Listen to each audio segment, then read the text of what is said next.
today's video we're going to be building the 2005 Yamaha YZR-M1 by Hella. This is a 124 scale bike. I figured this would be an easy project to build over the Christmas holidays. As you see, it's quite a nice bike all put together, just needing some paint. I also want to build the bike with the option of having the rider on or off depending on what I feel like displaying it as. So here's the bike pre-painted. I just painted some base colours on. The idea being is the bike is built up from wrecks and it's just matching parts from other bikes. As you can see, I've already started on the rider with the typical shoulder pads.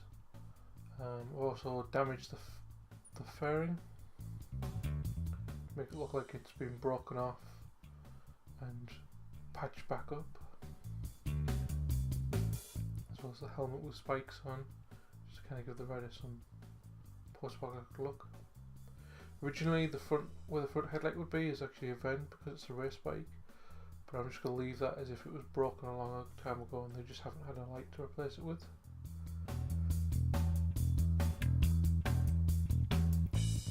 Also made some like tape for the seat, make it like the seat had been ripped and they've just repaired it with tape.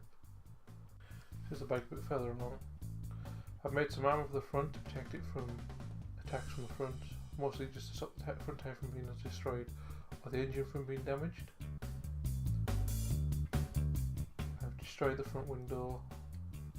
I've added an arc jaw to the front helmet to give the rider a bit more of a menacing look. Also given him a wrist-mounted crossbow, which is, if you've ever seen the Mad Max Road Warrior 2, a lot of the bikers had them. He's also got spare bolts for the crossbow on his shin. I've given him some kind of armour for his back. This is more to stop from someone hitting him in the back with a club or something, or if he fell off his bike it would protect his back. There's also a fuel can for extra fuel. As you can see, I've already started weathering up some of the parts of the bike to make it look like even the bikes it had been parted from were crashed. He's also got some chain wrapped around his wrist. Didn't think he would be able to use two crossbows, so something there for more protection. So I saw a video from another model builder who used the green stuff to make fur, and I thought that would be kind of a unique look to add to this rider. So as you can see the complete side already. I'm going to walk you through how I do it. I'm new to this technique. So this is green stuff. This is 2-part putty that you mix up till you get a consistent green, and it's pliable for about 6 hours before it'll dry solid. So I'm just going to show you how I do this side, since I've already done one side. So I'm just going to apply it to the rider's shin pads. A lot of the riders, and again Mad Max 2, had fur pelts on them, mostly for warmth, probably for aesthetics as well. So I'm just going to apply this over the shoulder pad that I had already put on. Then taking the back of my hobby knife, I'm going to manipulate the green stuff to try and make it look like fur. Again, I'm new to this technique, so it's probably not the best, but I think after a few more practices I'll probably be a lot better at it.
here's the finished version of the bike. As you can see, the armour at the front's been painted and rusted up. It's mostly just to protect the front tyre and the engine, and partially offers some protection for the rider. You can kind of see his biker's outfit is also a mismatch to kind of go along with the bike. Figure if he had to build his bike out of scrap bikes, he probably had to find and scavenge for his outfit off of probably dead riders. So yeah, it's a shame I did this whole damage where this was completely cut in half and it's been bolted back together with a piece of metal and some cable ties, but because of the front armour it's kind of covered up now. Also, the original armour was started with the bars. If you've ever seen police bikes, they have these bars that protect the rider in case the bike falls over, which is the same idea. If the bike falls over, this will take the weight instead of crushing the bike rider's leg. Also, I've widened the vents on the side, idea being is he could reach his hand in and do basic maintenance without having to pull the front end off his bike, which would hinder him and stop him from being able to race away.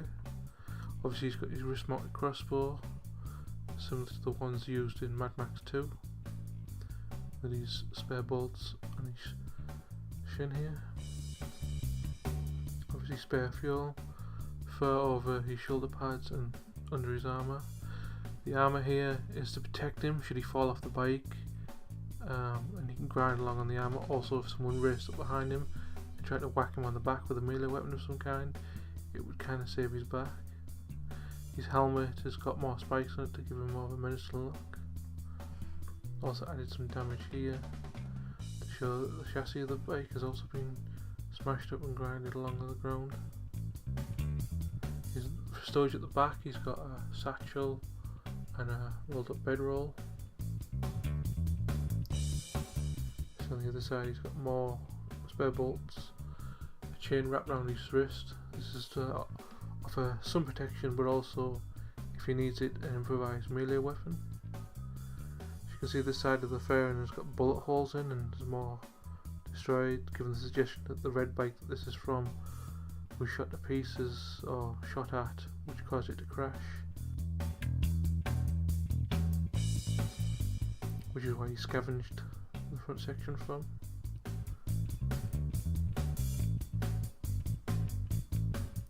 Initially I was going to put a front light on this. I was going to put a front light on the bike, as this is supposed to be a vent, but I decided it more likely it would make sense that you wouldn't have access to a light, as most bikes that would be crashed, they probably would have been damaged, and so you've probably not had a chance to find one.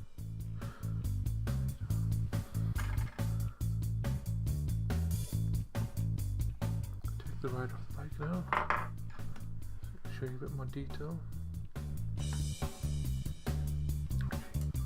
So I'll show you the bike in a bit more detail.